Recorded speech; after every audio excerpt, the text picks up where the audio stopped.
வணக்கம் மக்களே! இந்த வீடியோல சில பங்குகள் பற்றியான முக்கிய அப்டேட்ஸ் எல்லாம் நம்ம டிஸ்கஸ் பண்ண போறோம். எத பற்றியெல்லாம் பேச போறோன்ட்டு ஒரு கிளான்ஸ் நம்ம பார்ப்போம். கேபிஐடி டெக்கோட இன்றைய பெரும் சரிவ பற்றி நம்ம டிஸ்கஸ் பண்ண போறோம். நால்கோ நேஷனல் அலுமினியத்தோட ஃபியூச்சர் பிளான்ஸ பத்தி நம்ம டிஸ்கஸ் பண்ண போறோம். கோடாக் பேங்கோட அடுத்த கட்ட நகர்வு, ஸோ ஒரு பெரிய அக்யூசிஷன் பத்தி நம்ம பார்க்க போறோம். டாடா மோட்டார்ஸ் பற்றி ஒரு 2 விஷயங்கள வந்து நம்ம டிஸ்கஸ் பண்ண போறோம். ஒன்னொன்னா நம்ம பார்ப்போம். இது போக இன்னும் சில விஷயங்களும் இருக்கு. ஸோ இதெல்லாம் நம்ம பார்க்கறதுக்கு முன்னாடி முக்கியமா நம்ம பார்க்க போற ஒரு விஷயம், ஸோ இன்னைக்கு நான் பார்த்தீங்கன்னா மெம்பர்ஷிப் வந்து கிரியேட் பண்ணியிருக்கேன் இந்த ரீட்டைல் ஆப்ஷன் சேனலில். ஸோ இதை பற்றியான அப்டேட் ரீட்டைல் ஆப்ஷன் குளோபலில் இதுக்கு முன்னாடி போஸ்ட் பண்ண வீடியோவில் நான் வந்து ஷேர் பண்ணியிருக்கேன். ஸோ மெம்பர்ஷிப் ஓப்பன் பண்ணுறதுக்கான ரீசன் பலருக்கும் தெரியும் நான் நினைக்கிறேன். ஸோ இதுக்கு முன்னாடியும் அதை பற்றியெல்லாம் நம்ம டிஸ்கஸ் பண்ணியிருக்கோம். போதிய அளவுக்கான வரவேற்பு அமெரிக்க பங்குகள் பற்றி டிஸ்கஸ் பண்ணுறதுல இல்லை, இது ஒரு மெயின் ரீசன். ஸோ இதை தாண்டி இன்னொரு ஒரு மெயின் ரீசன் பார்த்தீங்கன்னா, சில பங்குகளை ஓப்பனாக வந்து என்னால் டிஸ்கஸ் பண்ண முடிய மாட்டேங்குது. காரணம், ஸோ அந்த பங்கின் மீது இருக்கக்கூடிய வெறுப்புகள் பெரிய அளவுக்கு கமெண்ட் செக்ஷனை பாதிக்குது. ஸோ நிறைய நெகட்டிவ் கமெண்ட்ஸ் வருது. என்னாலேயே பார்த்தீங்கன்னா ஒரு ஒரு கன்விக்ஷனை ஏற்படுத்த முடிய மாட்டேங்குது. ஸோ ஒரு பெரிய பாதிப்பு பார்த்தீங்கன்னா ஏற்படுது. அதை ஓப்பனாக வந்து டிஸ்கஸ் பண்ணும்போது அத்தனை குறைகள் வருது. ஸோ இதை பற்றியே பேசாதீங்க அப்படின்னு சொல்கிறாங்க. ஸோ அதெல்லாம் ஒரு மெயின் ரீசன். அண்டு சில பங்குகள் ஒரு நல்ல பீக்கில் இருக்கும். அந்த பங்குகளில் இருக்கக்கூடிய ஆபத்துகளை நம்ம எக்ஸ்பிளைன் பண்ணுனா, ஸோ அந்த பங்கை ரொம்ப விரும்பி பார்க்கக்கூடிய நபர்கள் பார்த்திங்கன்னா பெரிய அளவுக்கு வந்து ஒரு எதிர்ப்பை காட்டுவாங்க. ஸோ அண்டது பெரிய ஒரு பேக் ஃபயராக எனக்கே வந்து அமையுது. அந்த மாதிரி பல பங்குகள் பற்றி நம்ம இதுக்கு முன்னாடி டிஸ்கஸ் பண்ணியிருக்கோம். அண்ட் அந்த பல பங்குகள் பார்த்திங்கன்னா பெரும் சரிவையும் வந்து சந்திச்சிருக்கு. பட் இருந்தாலும் கூட ஸோ ஒரு கரெக்டான ஒரு விஷயத்தை நம்மளால் டிஸ்கஸ் பண்ண முடியாத சூழ்நிலை இப்போ ஓடிட்டுருக்கு. ஸோ இதெல்லாம் மையத்தில் காரணமாக கொண்டு தான் ஸோ இந்த மெம்பர்ஷிப்பை வந்து நான் க்ரியேட் பண்ணியிருக்கேன். ஸோ இதில் ஜாயின் பண்ணணும் அப்படிங்கிறது அவசியமே கிடையாது. ஸோ பல விஷயங்கள் இந்த இடத்துலையும் நம்ம டிஸ்கஸ் பண்ண தான் போகிறோம். ஸோ சில ரிஸ்கி ஸ்டாக்ஸோட அப்டேட் எல்லாம் வந்து அங்கே டிஸ்கஸ் பண்ணலாம் அப்படிங்கிறது ஒரு மெயின் குறிக்கோளாக வந்து இருக்குது. ஸோ இங்கேயும் சரி, அமெரிக்க மார்க்கெட் பற்றியான ரிஸ்கி ஸ்டாக்ஸ் அப்டேட்டும் சரி, ஸோ அதில் வந்து பேசலாம் அப்படின்னு தான் என்னுடைய ஒரு தாட் இருக்குது. ஸோ இதில் ஜாயின் பண்ணணும்னு விருப்பம் இருந்தால் பண்ணலாம், இல்லைன்னா பண்ண வேண்டாம் அப்படிங்கிறதையும் இந்த இடத்துல நான் மென்ஷன் பண்ணிக்கிறேன். ஸோ அண்ட் இந்த மெம்பர்ஷிப்போட காஸ்ட் அப்படின்னு பார்க்கும்போது இருக்கிறதுலே லோவாக எனக்கு காட்டுனது ரூ. 59. ஸோ அதுதான் பார்த்தீங்கன்னா லோவாக வந்து காட்டுச்சு. அதைத்தான் வந்து போட்டிருக்கேன். ஸோ இதுக்கு முன்னாடி கொஞ்சம் நாட்களுக்கு முன்னாடியெல்லாம் பார்க்கும்போது ₹29 மெம்பர்ஷிப் இருந்தது. பட் இப்போ அது இல்லைன்னு நினைக்கிறேன். ஸோ அந்த பிளானே எனக்கு வந்து காட்டலை. ஸோ இருக்கிறதே லோவஸ்ட்டு போட்டிருக்கேன். எதுக்குன்னா, ஸோ ஒரு வேல்யூ தெரியணும் அப்படிங்கிறதுக்காக தான். பல விஷயங்களை நம்ம டிஸ்கஸ் பண்ணுறோம்.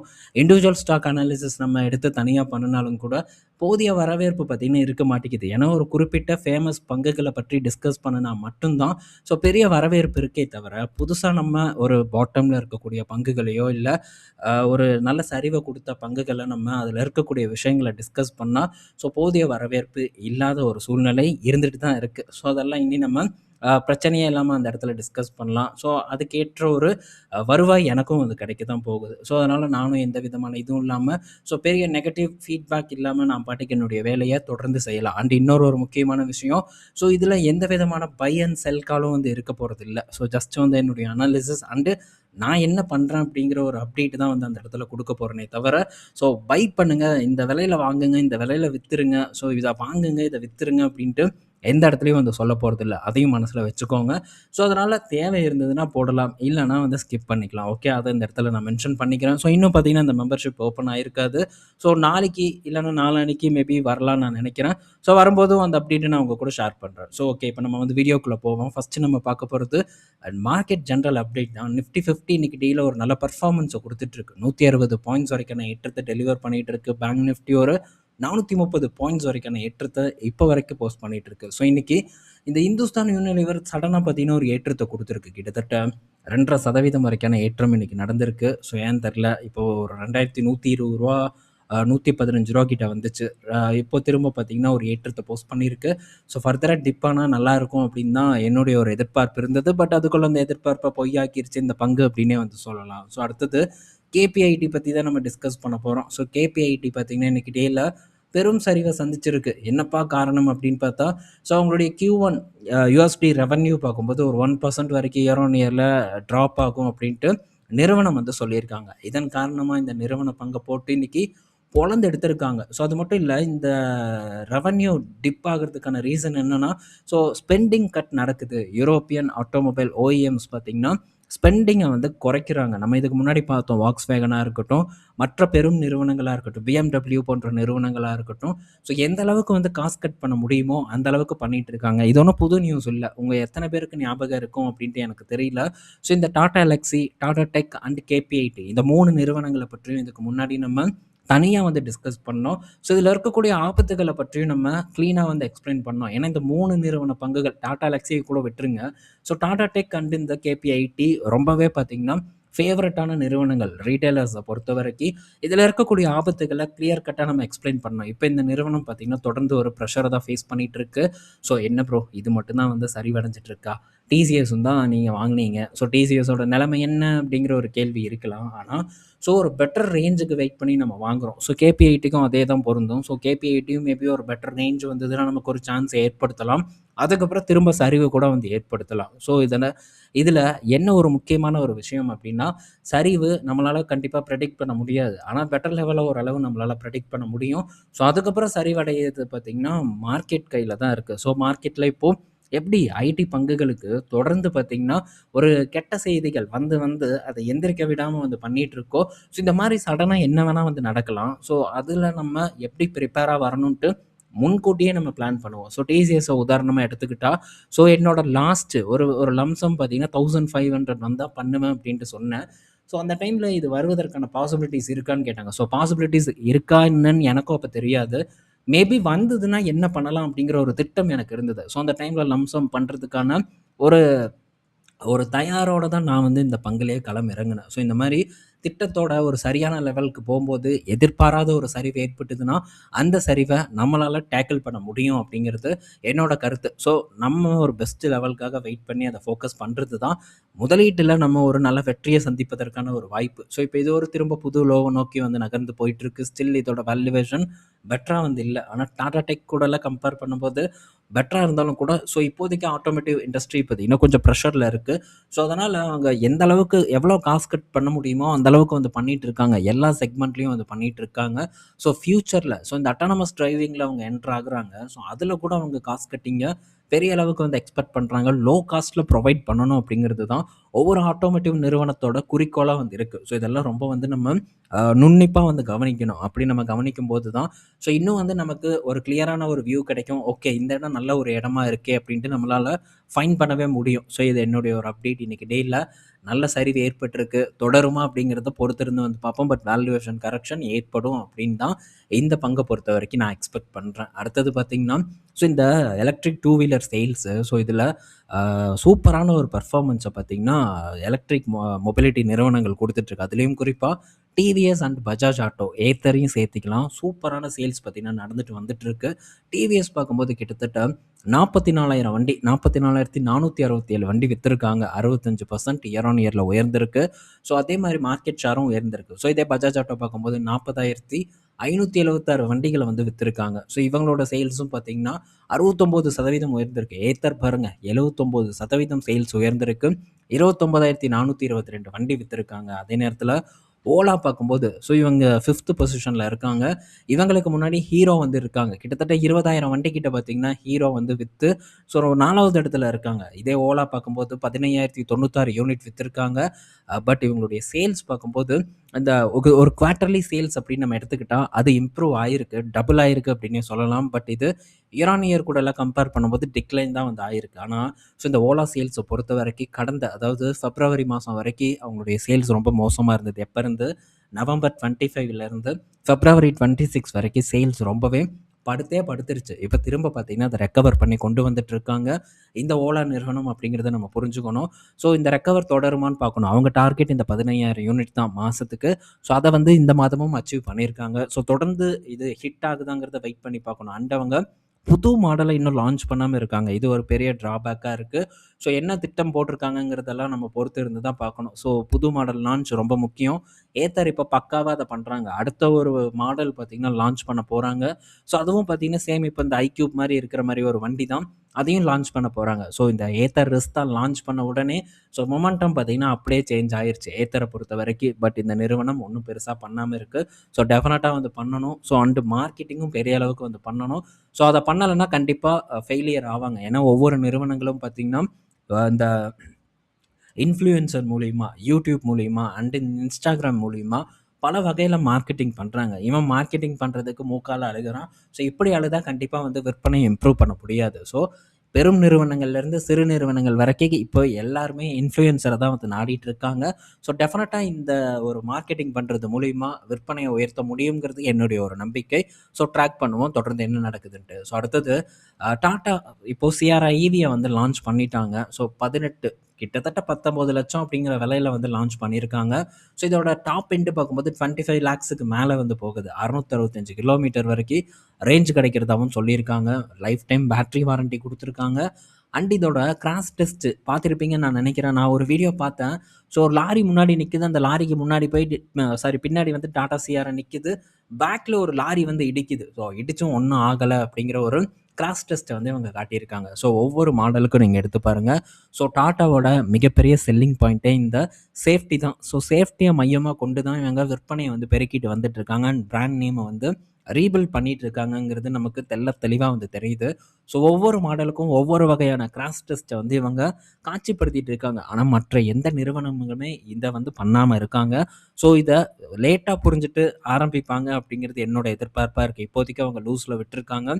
பட் டெஃபினட்டாக இந்த கிராஷ் டெஸ்ட் அண்ட் அவங்க பில்ட் குவாலிட்டியை சேஞ்ச் பண்ணுவாங்க மற்ற நிறுவனங்கள் டாட்டாவினால் அப்படிங்கிறது என்னோட ஒரு எதிர்பார்ப்பாக இருக்குது. ஸோ பார்ப்போம். இந்த மாடல் பெட்டராக தான் இருக்குது. ஸோ இந்த பெட்ரோல் வண்டியை விட இது எனக்கு ரொம்பவே வந்து பிடிச்சிருக்கு.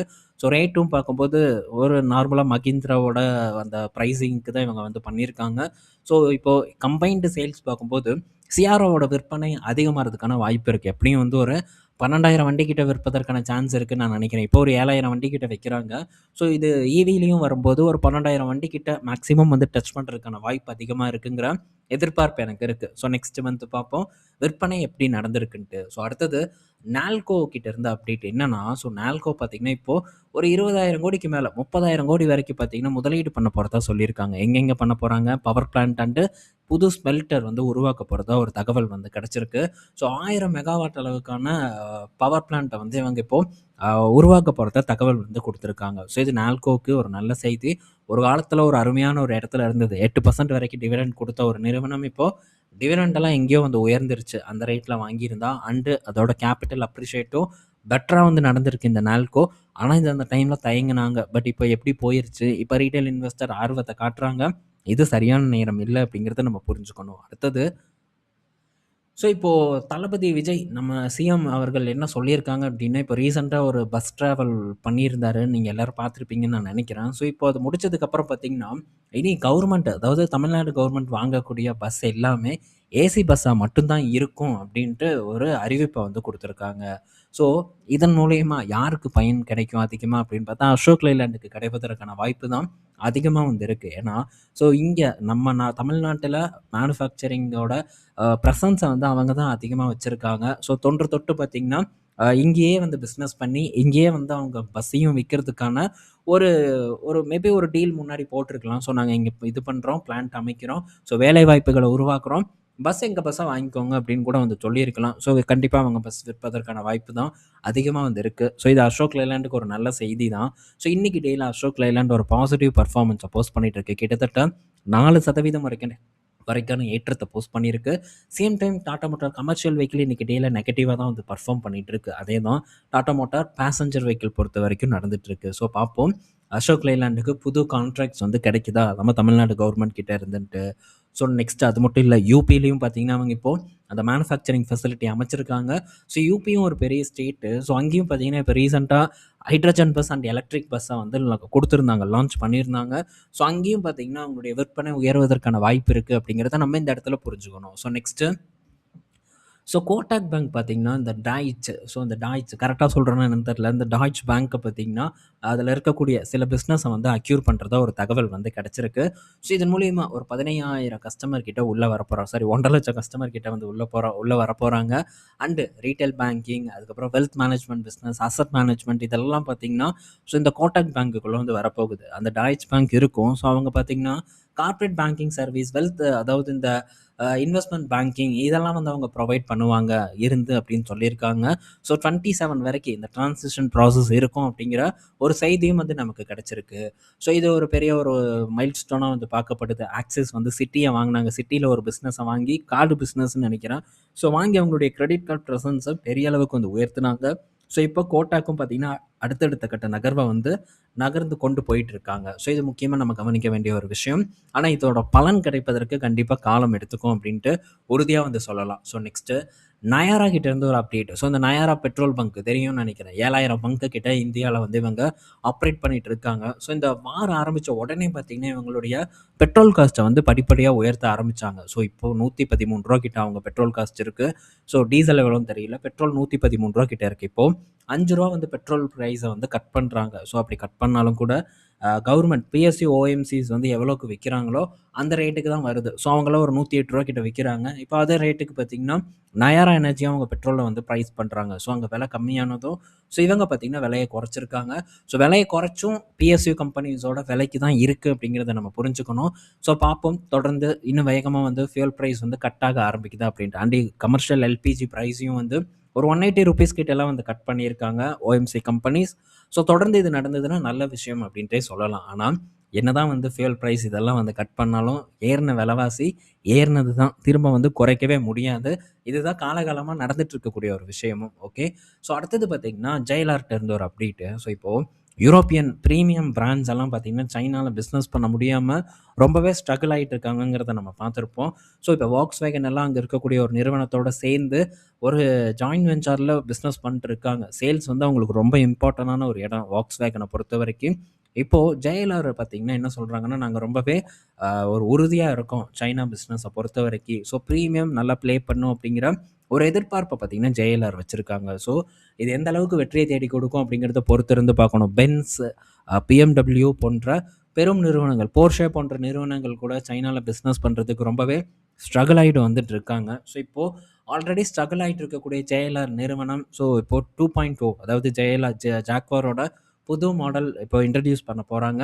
அண்டு லேண்ட் ரோவர் பொறுத்த வரைக்கும் புது ஃபேஸ் லிஃப்ட் வந்து இறக்க போகிறாங்க. ஸோ இதை ப்ரீமியம் ப்ரைஸ்லேயும் வந்து விற்க போகிறாங்க.